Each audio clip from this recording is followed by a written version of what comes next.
Hello everyone and welcome back to my channel, and today I thought I would do a little sit down chatty story time sort of update, and it's a topic that quite a few people have asked me over the last few years, so it's something that I felt like now I was ready to start talking about, and that is hearing loss.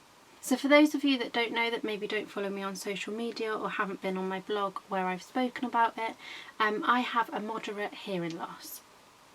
So essentially that means that I'm not completely deaf, but I also am not fully 100% hearing as most people are. So I've got my phone with a few notes on just to remind me of certain things. I thought I'd start at the very beginning with a question that I'm asked quite a lot of the time, and that is, was I born with a hearing loss? And the answer is no, I wasn't. I was born with full hearing. Even I remember being at school and we used to have the hearing tests in primary school, and even then I was told that I had perfect hearing and that there was no issues. I was always very much a straight in, straight back out again case. There was never any problems whatsoever with my hearing. Growing up, I obviously, as some of you may know, I used to go to air shows a lot, and I actually went to my first air show when I was 6 weeks old. Now I'll touch on this a little bit more later on. However, personally I feel that this did have a detrimental effect on my hearing, but yeah, we'll get into that later on. So as a child I didn't really notice any hearing issues whatsoever. My ears, my hearing didn't affect me in the slightest, and I was just a happy, healthy child throughout my whole childhood. I loved going to air shows every summer. As I got into my teenage years, I took more of an interest in that. Admittedly, it more started off that I was more interested in the pilots and the planes as a teenager. But then all of a sudden this love of aviation just grew, and my dad had an old video camera that he let me use. So then I started videoing at air shows and things. I found that I really enjoyed it, and that I was okay at it. I could follow the plane around, you know, there wasn't too much sky. Like, I was alright, and I did improve over time. And I remember being at the Royal International Air Tattoo. I must have only been about 14, 15, something like that. I was still at school, I remember that. And we were videoing, there was a lineup of F-16s, and I was videoing them.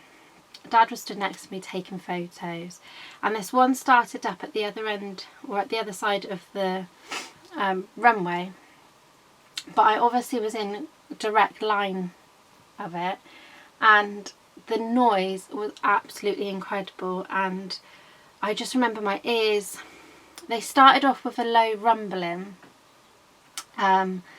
and then it was almost like an ear-piercing scream. I've never had anything like it before, and I've not had anything like it again since. It's one thing that I don't even know how to describe, but it hurt. But I was so focused on taking this video, because I wanted this video, that I didn't really pay any attention to the fact that I was in pain. But didn't really think anything of it. Once the F-16 had gone off, ready to take off, I didn't think anything else of it. Enjoyed the rest of the day, you know, and that was absolutely fine.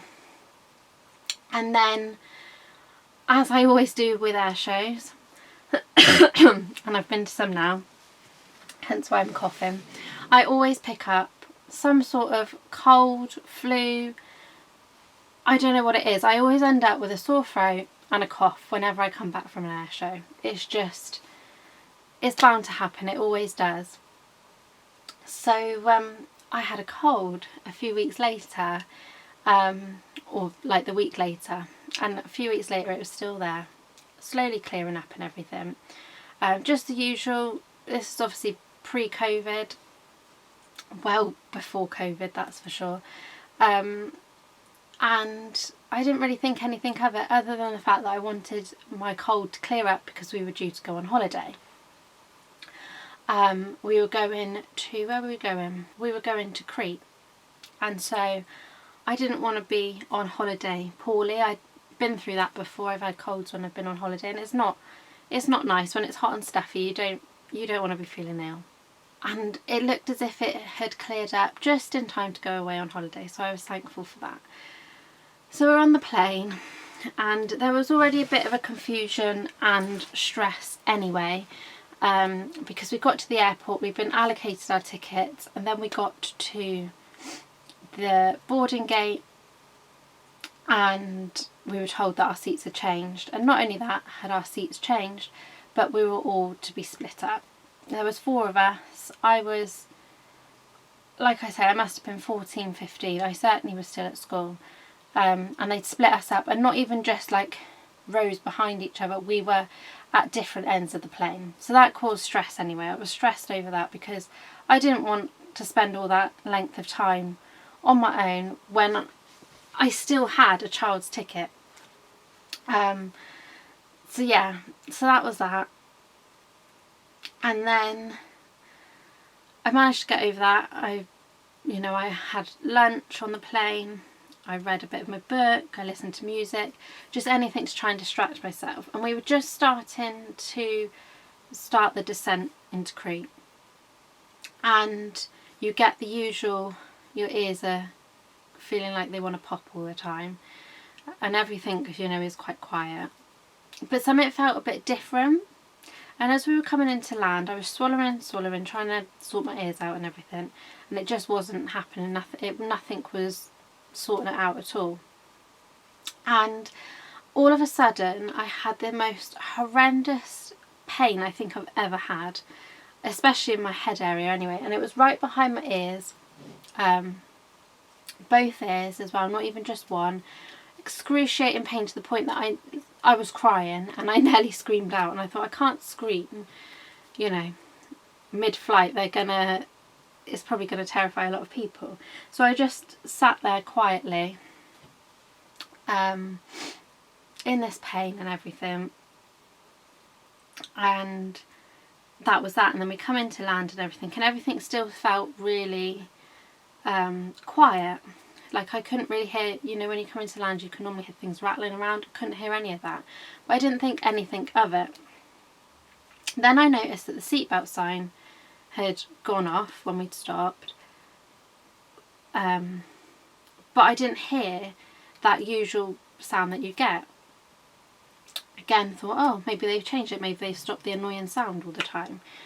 And it wasn't until I got up to get off the plane that I felt really woozy and really dizzy.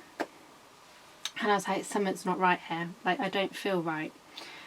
And I managed to get off the plane, was reunited with the family and everything, waiting for the luggage. And I was like, I can't hear. That was the first moment that I really realised, was we were in the baggage hall and waiting for the suitcase, and Dad was trying to talk to me about whoever was next to him on the plane, and I just could not hear what he was saying at all. My hearing had completely gone. And yeah, it was just the most scariest and bizarre thing. Here I was in a foreign country, just arrived, and I couldn't hear anything. Not only that, I felt sick and dizzy as well. And it was awful. So we got our bags, got on the coach, got to the hotel and everything. I don't know if it was just that they thought I was acting up, or that they thought I was putting it on, maybe, I don't know. But my family didn't really seem to be that bothered, or come across that bothered anyway, that I'd lost my hearing.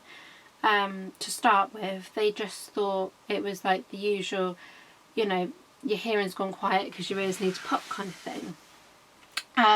But this went on for 2, almost 3 days, and by day 3 I think they really started to think, actually something's not right. So we spoke to the doctor, and essentially he said that because I'd had a cough, inflamed that, and that is the reason why my hearing had gone.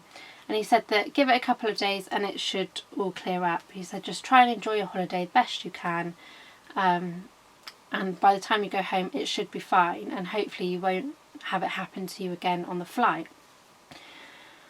So I thought, okay, I'm not going to let it ruin my holiday. There was a few wobbly moments where they were trying to talk to me, but their backs were turned, and I got a bit agitated and a bit angry because I couldn't understand what was being said. All of a sudden they just walk off in a different direction, and I didn't know where they were going because I couldn't hear what they'd actually said. So it was all a bit of a palaver. Flew back, was really anxious on the flight back, but thankfully nothing else occurred in terms of my hearing, and my hearing did go back to what I presumed was how it was before. And then fast forward a couple of years, and I was really starting to notice that I wasn't hearing everything. There'd be certain words that I wouldn't be able to hear, and my partner at the time kept saying that he was saying these things, and I wasn't listening to him. And then it got me thinking, because I was like, well, I'm not listening to him because I can't actually hear that he's saying it. Whether it was from he was too far away, or whether there was an issue, something wasn't right. So I decided to go to Boots, who do the free hearing checkups, and I spoke to them in there, and we talked through everything that I've just told you, basically, about the plane and everything. I did my hearing test, so I had a behind the ear hearing test, in the ear hearing test, and I also had a speech hearing test as well. So just to talk you through those quickly. So the behind your ear test, you have something pressing on the back of your ear to see, and obviously they play these tests similar to what probably most people have had, where it's the different beeps of different levels of sound and decibel and pitch and whatever it's called, with that. And then in the ear is as it seems. It's like you've got a pair of in-ear buds in your ear, and they do the same sounds again. And then the speech one, it's like a big oval speaker. There'll be a man or a woman saying different words, sentences, phrases, all sorts through this speaker, and then the audiologist can raise or lower the background noise to see how much you can actually pick up on. And that one's really good because there'll be certain letters or combination letters, such as like TH or ST or things like that, that it will pick up on whether you can actually hear those parts of a word. So then the results are instant, and it came back that I had a moderate hearing loss. So I had come away with all of these graphs and letters and you name it, I had it all. And it was also, all of that was also sent to my GP as well. So then a few weeks later I get a letter from my GP asking me to go back to do an NHS test, because obviously it had been flagged up that I had this moderate hearing loss. I didn't have to go down the NHS route of testing if I didn't want to. I would need to if I needed or wanted any form of support. So with Boots, they can obviously give you hearing aids, but depending on your type of loss, you would have to get a prescription from the NHS sent to Boots to then be able to get your hearing aids, even though you still got to pay for them. Which I might add, they look and sound amazing, however they are really, really expensive. So as a teenager they were completely out of my price range, and to be honest still are. I chose to go down the NHS route, which meant that I needed to go back to the hospital and essentially have the test done again, but by their team, where they verified it. So off I trotted to the hospital, had the same test done again, same results, but it was just a little exercise, essentially just to be put on the system, if you like. So I did that and was able to get my hearing aids. I believe I went back. I think there was a 2-week wait where I had to wait between getting the results and getting my new hearing aids done. So I chose a colour and whatnot, and then booked an appointment for 2 weeks' time to go back and get them fitted. So that is what I did, and then I had them fitted, had to do a couple of tests again, and I wish I could show you what they looked like, because they weren't the best, but unfortunately I had to give them back in when I got my latest set. But they were essentially really big and chunky.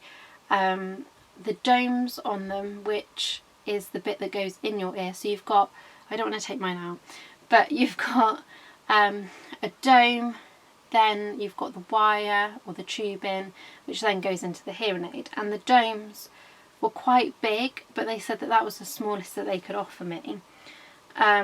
So getting to grips with my hearing aids I found quite difficult, and I won't be ashamed to admit I cried and I cried and I cried so much for those first few weeks. Firstly, everything sounded like a robot.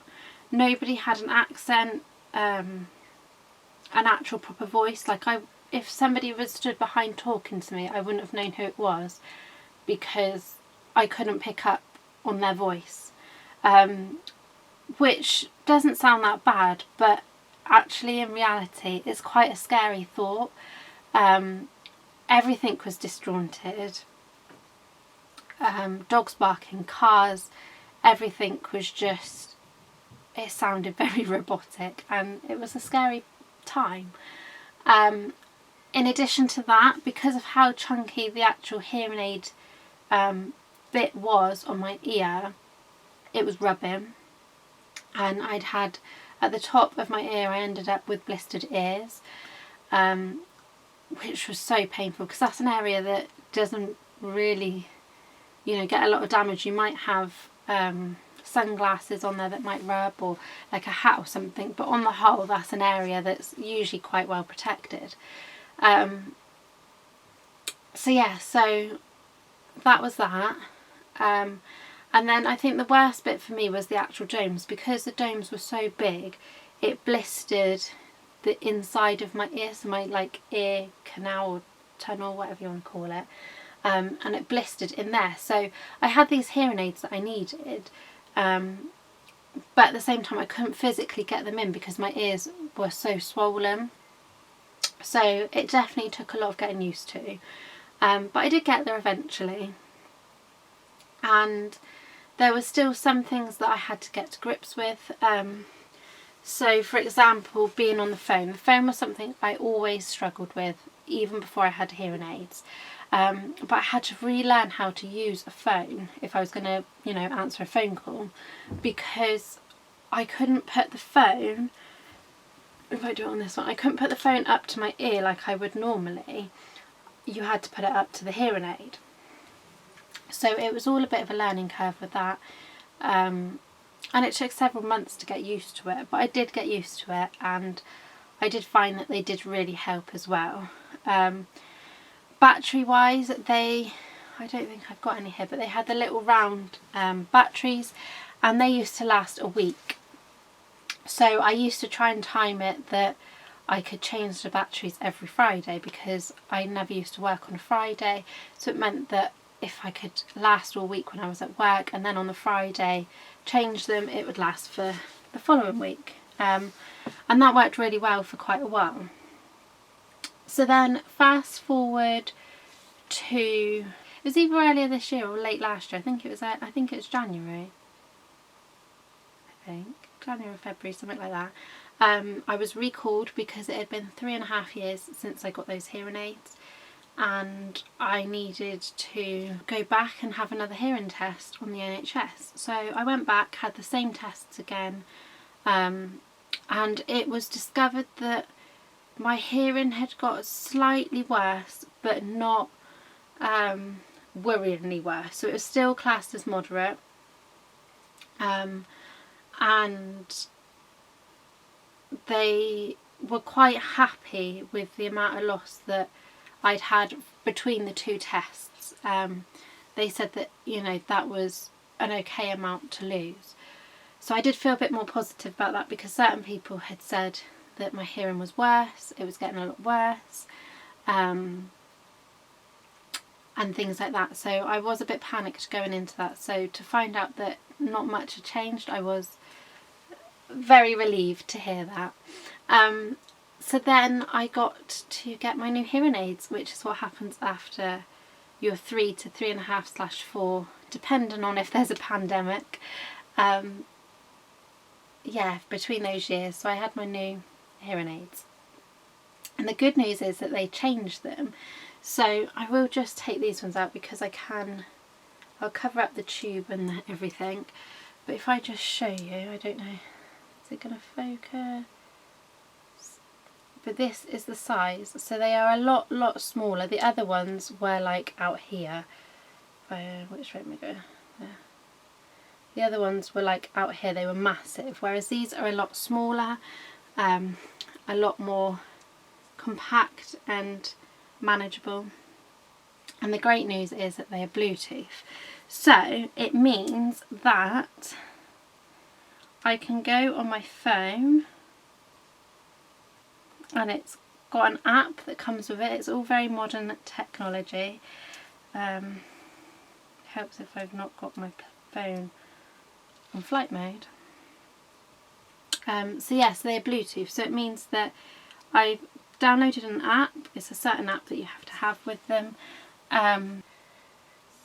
but it's just connecting. Is it going to do it? There we go. It's connected now to my hearing aids. So it comes with different settings, so I can adjust the volume on these. I can turn it up or down. It's got an all-round function, so it will pick up all the noises around me. I've got a section that will block out some of those noises as well. It's another button that will make it so that the speech is clearer and it will pick up more on speech. And then there's also the restaurant filter, which on that one it has the noise filter again, so it will block out certain noises. The speech focus, so it means anybody, essentially it's anybody that's in front of me. So where you are now, if you were talking to me, then it would pick up you and not somebody stood over there. And on that one as well, it's also got the hear everything option. So you've also got, if I can turn it around, you've got different dials here. And the one that really helped me was the wind noise reduction, because if I'm outside, the hearing aids, or my old hearing aids, used to pick up so much noise. It was unbelievable, to the point that I used to get a headache from the wind, which it sounds silly, but it happens. So the wind noise reduction is one of my favourite features on the app. Find my hearing aid section, so it literally emits a loud whistle if you've lost it. And it also shows you on a map where in relation from your phone is the actual hearing aid. There's a requests and assistance section, which I can put a request on here at any point, and then as soon as possible somebody at the hospital will get in touch from the audiology department, whether it's hearing aids not working, whether it's I've got an issue with connections, things like that. Anything that's not necessarily full app related, then they can help me with that remotely, and it saves me having to go back to the hospital, you know, get an appointment, go all the way back there when they could be seeing somebody else that really needs help. So I really like that. But the best bit for me, and the bit that I absolutely love, is the fact that you can stream music. So the same as Bluetooth headphones, I can do through my hearing aid. So it connects to Spotify, it connects to YouTube, which is an absolute life changer, because it means that in a way I can be sneaky. And I can be listening to something on my phone. I mean, I don't do it, but for example at work I could have a little bit of background music playing through my hearing aids without anyone noticing, because you can't actually hear it. Normal people around you can't actually hear it. So we went on a trip to the beach a little while ago, and I had music playing through my hearing aids the whole time, and nobody was any the wiser. It's not something that, you know, I do to be rude or anything, but but I was sat in the back anyway, and no one was really talking, or they were having a conversation between themselves. So yeah, I just sat there listening to my music, and it was perfect. So that is definitely the best feature for that. So in terms of what caused my hearing loss, I did have quite a few tests, and I was asked so many different questions, and they explored as much as they could really, but there was never a conclusive answer to what caused my hearing loss. But I do think it is a combination of air shows. As I mentioned at the start, I'd been to air shows all my life, right from 6 weeks old right until now. I'm still going. And growing up, especially around air shows at the time, you didn't have ear defenders. Ear defenders weren't a thing as far as I'm aware. It's only really more in recent years that they've become popular, and I think they're a great idea, don't get me wrong, but even now I don't wear them. It's just not my style, and I know that sounds really fickle, but I've gone this long now and I love the sound of planes, and I don't think that's going to change. I am a bit more conscious now, and I won't stand too close to things when they're starting up or taking off. And to be fair, rules around air shows have changed anyway, so a lot of what I used to get up to, being right close to a jet or something, it doesn't happen all that much now anyway. You are quite a safe distance away. So I think it's a combination of that and what happened on that flight. I think that did damage as well, despite the doctor saying that it was just an inflammation, it would go down. I do honestly believe that did damage, and so does the audiology department back here, thinks that as well. But obviously different countries believe different things. Whether he just was telling me that information because I was never going to see him again, I don't know, but that was what we concluded really. So that is really the story of my moderate hearing loss. I wanted to come on and just answer a few of the questions that I've been asked so many times over the years, and just put it into one video, not because I don't want to talk about it, but I feel like this hopefully will help people to understand, and will just raise awareness of it, a bit like Rose did on Strictly, with the music suddenly cutting out. If you haven't seen that, it's all over YouTube. But yeah, what she did on Strictly Come Dancing really showed a different side, and I think it made people more aware of what it's actually like. And that, just as a side note, that silence of the music, the silence and everything, during that particular routine that I'm sure so many of you watched, that was what it was like for me on that holiday. I'm so grateful and so thankful that my hearing did come back to a large extent. But yeah, that really, when that happened, I think me, along with a lot of other people, really sort of teared up, because it was such a great way of showing what it can be like. And I know there's a lot of prejudice when it comes to hearing loss, and I don't think until now it hasn't been spoken about all that much, and people didn't really know how to, I don't want to necessarily communicate, but how to include somebody that is deaf or partially deaf in some of the things as well, and to accommodate how they might need things done slightly differently. So fingers crossed going forward, that will be all different. I did do a little reel many moons ago, it feels like now, but I'm sure it was last year, which I'll try and remember to link down below, and that's to do with hearing as well, and I got a lot of support and a lot of praise for that. And I know that whenever I do speak out about my hearing loss, I know I'm supported by so many people. So thank you if you stuck around to the end. feel free to ask me any questions in the comments below and I'll try my best to answer them or refer you to somebody that can answer them. And yeah, all that's left for me to say is thank you for watching. Please remember to like and subscribe, and I'll see you all again soon. Bye bye.